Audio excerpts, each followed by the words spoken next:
coming up on the April 4th edition of Carolina Week. The moment the players have been waiting all season for is finally here. Monday night, the Tar Heels will battle the Illini with fame, glory, and the national championship on the line. Fans have been waiting a while too, in lines outside popular Franklin Street eateries to claim spots in front of the big screen. In his 84 years, Pope John Paul II has touched millions around the globe. Find out how he's touched one life right here in Chapel Hill. Plus, a look at your Carolina Week 4-day forecast. These stories and more, Carolina Week starts now.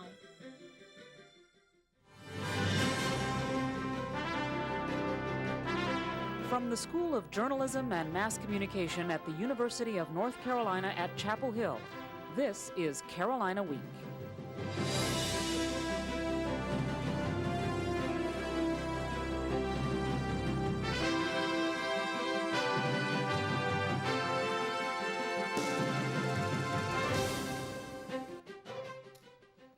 Thanks for watching the Monday edition of Carolina Week. I'm Courtney Robinson. And I'm Nora Warren. Around here, basketball is king, especially with the national championship on the line. Let's go right to sports anchor Wes Wilson. Wes? That's right, Courtney. And the only thing standing between Carolina and a trip to the national championship game was a scrappy Michigan State squad. Michigan State proved to be quite a test as the Spartans called the Heels sleeping early. Carolina won't be able to allow that against Illinois. But on Saturday, the Heels were able to fight back. Their ability to hit big shots when needed and get out in transition will be key in the national championship game. Thanks, Wes. Big wins by the Heels often lead to big celebrations on Franklin Street.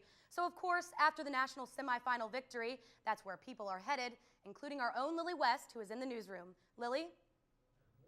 It might be April on your calendar, but it's still March Madness on Franklin Street. Fans are still fired up about Saturday night's game, and I found myself in the middle of the frenzy.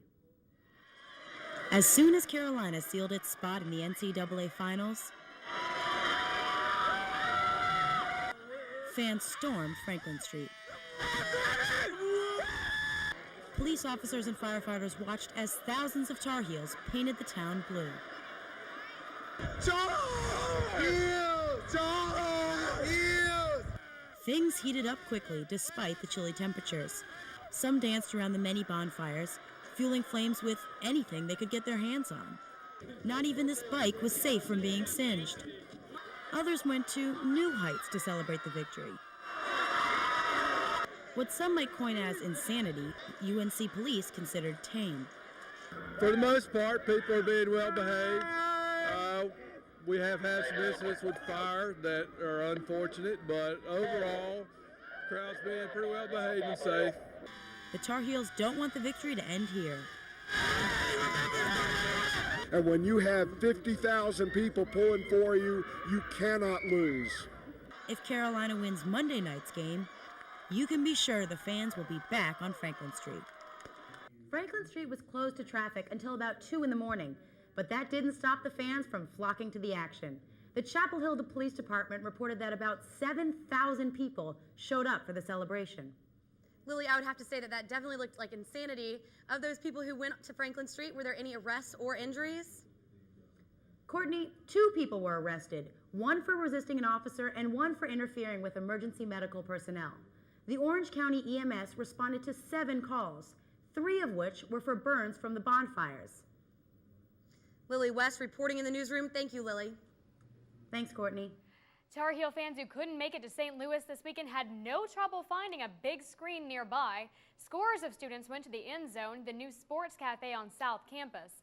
Carolina Blue filled the cafe Saturday night as fans came to watch. It's the first time in 5 years that Carolina has made it to the Final Four, and against Michigan State, Roy's boys had fans cheering the Heels on to victory again and again. If you want to catch Monday night's big game among a sea of other Tar Heel fans, you can head out to the Dean Dome. The game will be on a 15 by 20-foot projection screen. Doors open to faculty, staff, and students at 8 and to everyone else at 8:30. Some fans would rather watch the big game at one of Chapel Hill's bars or restaurants. The line in front of the Top of the Hill restaurant has some people calling this hot spot Williamsville. Heels began to line up as early as noon Monday to make certain they'd have some of the best seats for the big game. Seems like a big hassle, but not too big for die-hard Heels fans.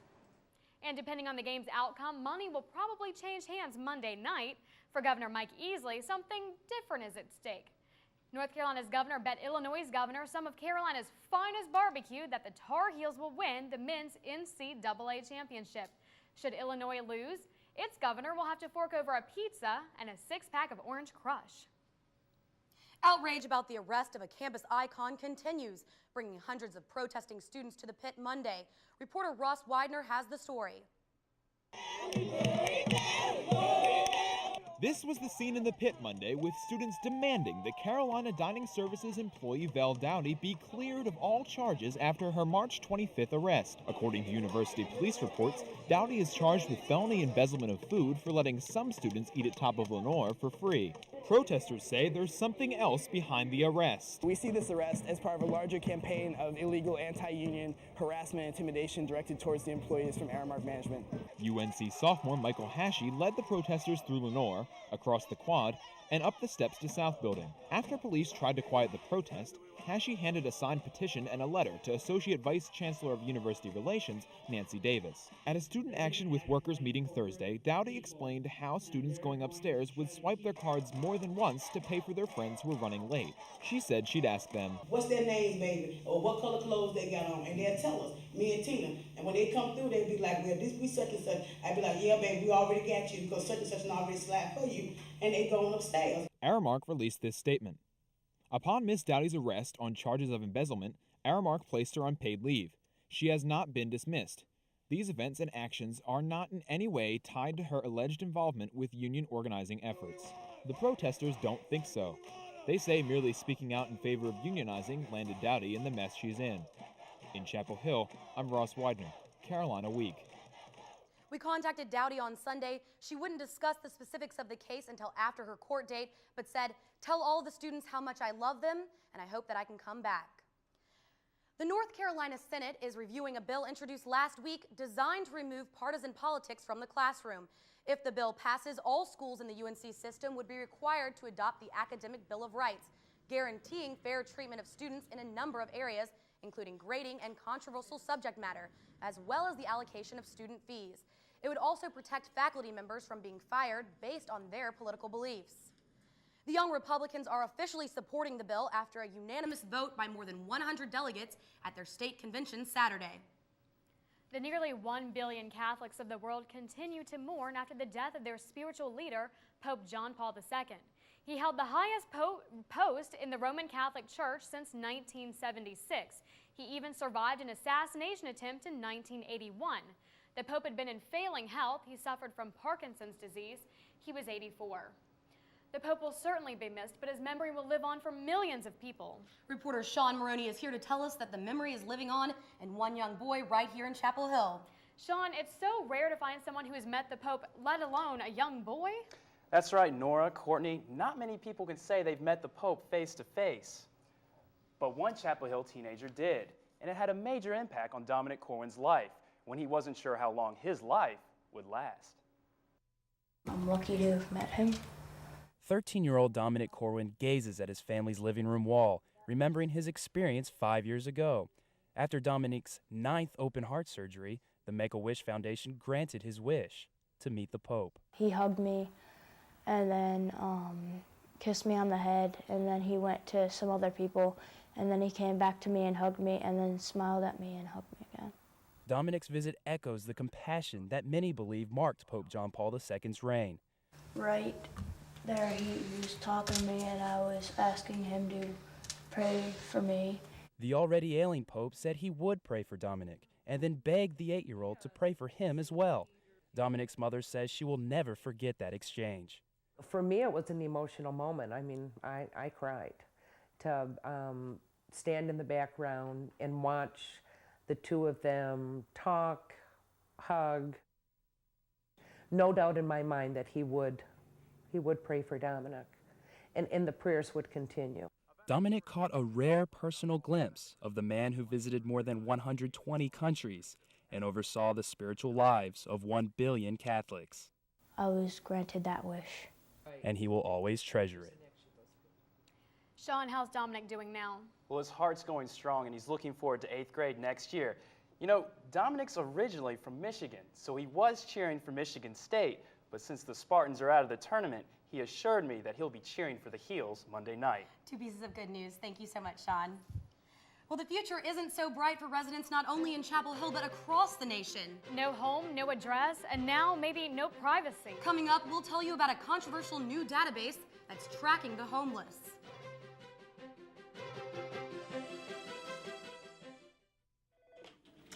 Women's Center, may I help you? The Women's Center is a nonprofit agency that has served as a meeting place for women in the Triangle since 1979, making it one of the oldest freestanding women's centers in the country. The mission of the Women's Center is to provide a supportive community where all women can inspire each other to grow, both personally and professionally. I was going through a crisis at home, and I contacted Helpline, and they referred me directly to the Women's Center. I think the Women's Center is really important for the community because it offers so many different kinds of resources, and if we don't have the resource here, we can find an avenue or a way for women to find the answers that they need. It is inspiring. It's so exciting to be a part of something that really matters and really changes things. You can support the Women's Center through membership or by sending a contribution to the Women's Center, 210 Henderson Street, Chapel Hill, North Carolina, 27514. Camping in bad weather is no fun, but Friday night, to help others, some 120 students spent part of the night here in the pit. InterVarsity and the Campus Y organized the event to raise awareness of the homeless. The students heard from speakers and 2 bands played. Threatening weather cut the all-night session short, but organizers were pleased nevertheless. It's great to see that students are here and giving up some of their time, time that they feel they deserved after a long week, and really coming together just to show the fact that they stand with the people that are disadvantaged.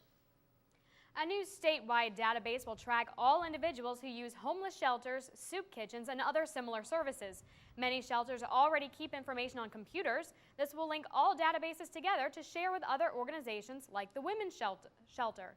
Critics fear the tracking system will disclose private material, but proponents say it will have safeguards to protect privacy. I can see why people are so concerned because it is such a threat, but at the same time, from a technology standpoint, I don't feel it's a threat. I actually feel it's a useful thing.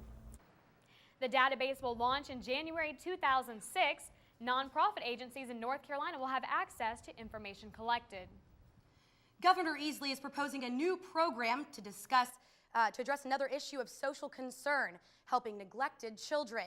The proposed social services program would put nurses and social workers in 100 state schools and would cost an estimated $37.7 million during a 2-year span.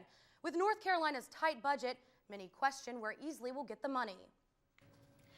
Well, Courtney, I don't know about you, but I was outside today. It is beautiful, and I'm enjoying that. It definitely is. I'm so excited that I'm able to not, have to wear sweaters anymore, and tonight I'll be able to wear flip-flops out and watch the game and won't have to worry about chilly weather on Franklin Street. Yes. Weathercaster Erin Moore joins us now. Erin? Yes, it definitely is starting to feel like spring again. Coming up, warm weather is in the air. Is it a 24-hour bug, or is it going to last long enough for students to get spring fever? Find out when Carolina Week returns.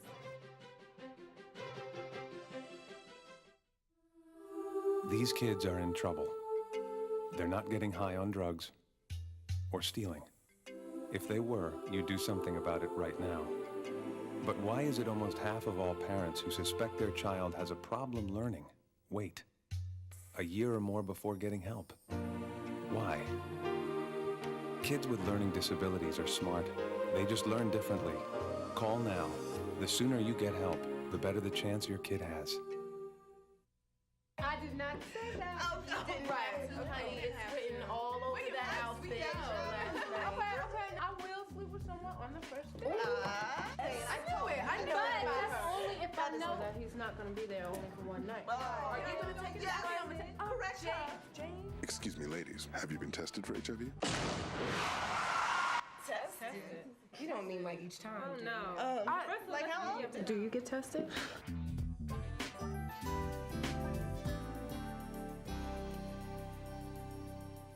Hi, Hi, and welcome back to Carolina Week. I'm weathercaster Erin Moore here with a check of your weather headlines.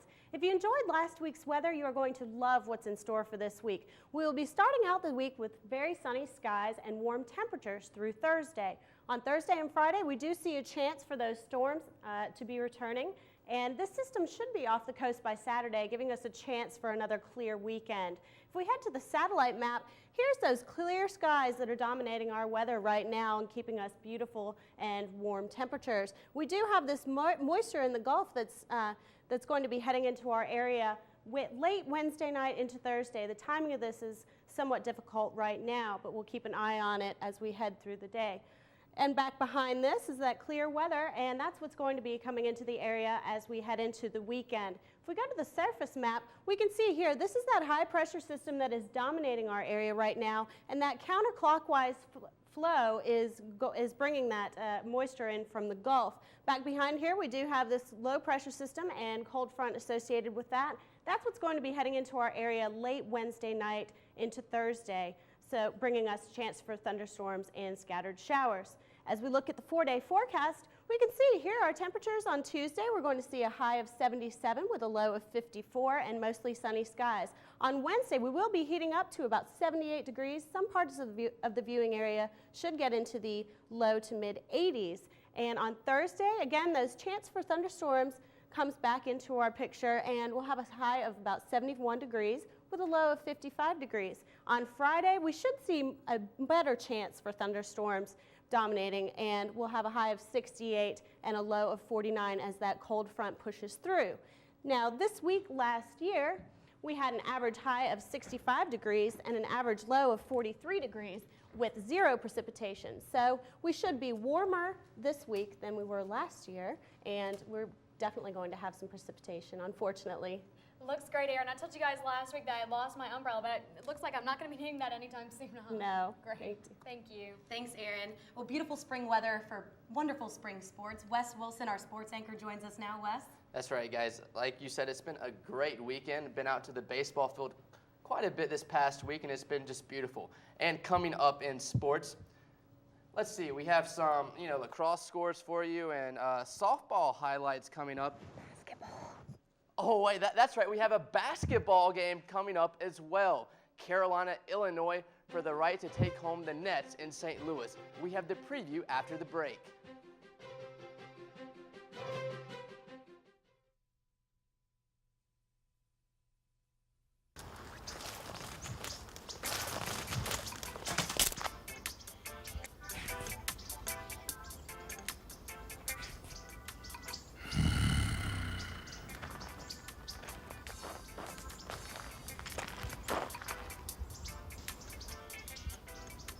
Oh, I'm sorry.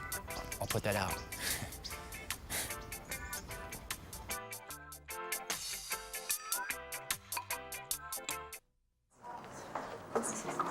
Good evening. Follow me, please.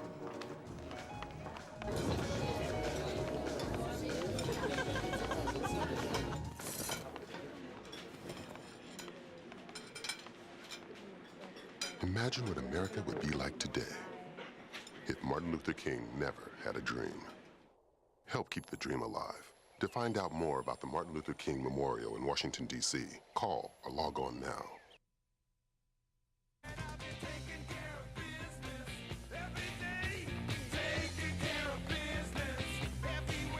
For us and for me, it's a business approach. I'm looking at, I'm taking 2 suits up there with me, and I'm looking to stay for a long weekend. Taking care of business. Welcome back to Carolina Week Sports. I'm Wes Wilson. And first things first, happy birthday, big man. It's Sean May's 21st birthday as he and the Hills look to finish off their business trip strong Monday night. Well, it's hard not to be a Tar Heel and not know that Carolina will play Illinois for the national championship Monday night. But here's how they got there. Highlights from Carolina's semifinal fight against a sizzling Michigan State squad. The Spartans came out flying high early in the first half, but Rashawn McCants answers back and says, "Check out my Air Jordans." That's the play of the game. Well, was that too quick for you? Oh man, look at this pass. Right to no L, and he dunks it. But Shannon Brown's 3 put the Spartans up by 5 going into the half. The Heels know they have their work cut out for them. Then in the second, Raymond Felton to Jawad. Throw it down, big man. Then Felton gets a little careless with the ball and gets his pocket picked. Training goes in for the dunk, but Felton comes right back. Wait, is that something in your eye? As Felton swishes the three-pointer. Give me all three of these. You don't want to make this guy mad. Now is the time to look away if you're a Spartan fan because it starts to get ugly. May with the oop, then McCants to Marvin. Carolina goes on to win by 16. Next up, Illinois in the national championship. Carolina has more or less coasted through the tournament so far and haven't faced a team higher than a 5 seed. But to bring home the school's 4th NCAA championship, they'll have to beat the best team in the land, just like they did in 1982 and 1993. Reporter Keishna Levy has the championship preview. In last season's game, Felton and the Heels were able to control the tempo with their fast break offense. But this Illinois team can take control themselves. Illinois looks for its first national championship using the efficient play of guards Dee Brown and Deron Williams. Carolina must be patient when they play the Illini. One of their games where they moved the ball around and passed it 19 times, but they got the shot they wanted. I think it was just 2 dribbles. Carolina hopes to counter Illinois' play with the composure and vision of guards Raymond Felton and Rashad McCants. They will look to use the 3-man rotation of Sean May, Jawad Williams, and Marvin Williams, which could be the difference in the matchup. You know, they are really tough inside. It's going to be a big-time matchup for myself and Jawad and Sean. Even this matchup could be neutralized by Illinois' inside presence. So it might come down to an X factor. Could Carolina's Rashad McCants, who likes to make the big shots in the big games, be the difference? Will it be the fresh-faced Fighting Illini or the Tar Heels of tradition? I'm Keishna Levy, Carolina Week Sports. You got to get your game faces on, Tar Heel fans. Monday's matchup will be the 6th time the Heels and Illini have met, with Carolina holding a 3-2 series lead. Some Carolina fans would love to be flies on the wall in the locker room during Coach Williams' pregame speech to the players. But what would UNC students say to pep up the Heels? My locker room pep talk would be, play some really good defense. Will you marry me? get loose balls and rebound. That's it. That's all we got to do. Marvin will come off the bench, drop like 20, and that'll be it. We'll win by like 8. If those guys win it, they're going to have so many girls all over them, you know? It's gonna be a joke. Is there a player in particular? Jawad Williams, or David Noel, or Raymond Felton. That's about it. I would probably say, we already got this. We just gotta, minimize mistakes. Hence, I will marry the whole team. Yeah. Is there anything you want to say to Illinois? You allowed to use profanity or? Whatever you can do wrong, do that. Because y'all gonna lose anyway. But make it easy for us. Got a problem. Gonna lose. While fans can't wait for tonight, Coach Roy Williams is already looking to next season. So who's coming Carolina's way? How about 3 McDonald's All-Americans? Notre Dame hosted the McDonald's All-American game this year. For many fans, it's their first glimpse of the next generation of Tar Heel ballers. Power forward Tyler Hansbrough is a future Tar Heel and brings more outside range to the team. Joining Hansbrough is guard Danny Green, who can shoot with both his left or right hands. He can also lend one of those hands to block some shots. Nice job, Danny. And Bobby Fraser is another guard that will join Green on the perimeter. But in the game, Fraser in the West fell to the East, 115 to 110. Spring is in the air, and that means the football team gets back to work. The spring football game provides a stage for new players to step up and show what they have, so they have what it takes to replace big-time players like Darian Durant and Jacques Lewis. And it might have been a stage, but it sure wasn't graceful. Ronnie McGill gets popped and puts the ball on the ground. Can't do that during the season. These fans can't even bear to watch. Come on, guys, it's just the preseason, and it's not going well when the QB calls it an offsides. With the quarterback struggling, Coach Bunning did have one reason to smile. The LSU transfer showed his quick feet and good speed on runs like this. Edwards should help the team replace departed senior Jacques Lewis by picking up big yards next season. From spring football to the real spring sport, baseball. Carolina took on Virginia in a 3-game series during the weekend. You almost had to feel bad for UVA as pitcher Andrew Miller made the Hoos feel like they were facing a firing squad, hitting 7 batters in the 5 innings and making it tough for some fans to keep track of them all. Catcher Justin Webb had a 2-run blast. Hey, nice try, but no thank you. And in the bottom of the 14th inning, Jaycock singled up the middle to bring in the game-winning run, while the fans were just as excited as the players to see the nearly 5-hour game end.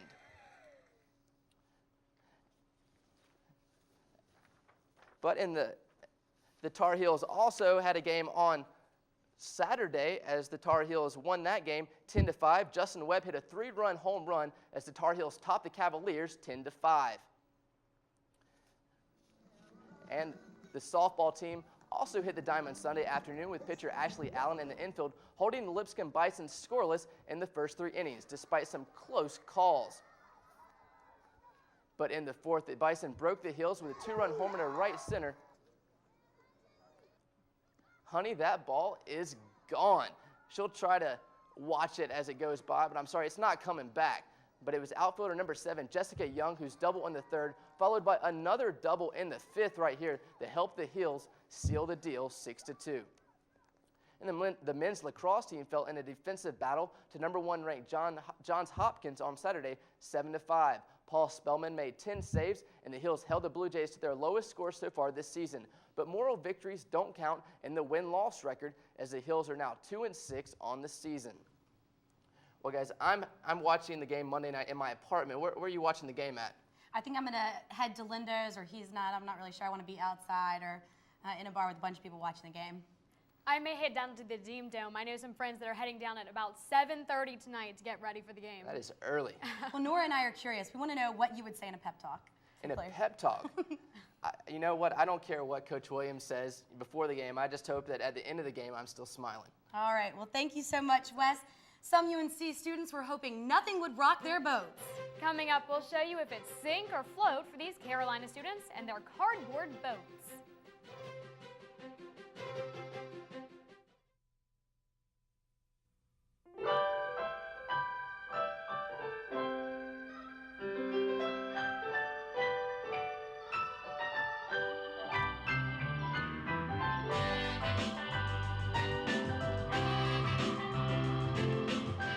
No one looks back fondly on the years they spent in a parking garage. When we lose a historic place, we lose a part of who we are. Help protect historic places in your community. Visit nationaltrust.org. If you have a story idea, contact Carolina Week at 843-8292. You can also visit us online at carolinaweek.org. If you have questions about this program, write Carolina Week at Campus Box 3365, UNCCH, Chapel Hill, North Carolina, 27599. Sure, the national championship game is a big deal, but that pales in comparison to the 3rd annual cardboard boat races. Here's more from Carolina Week's Vida Awume.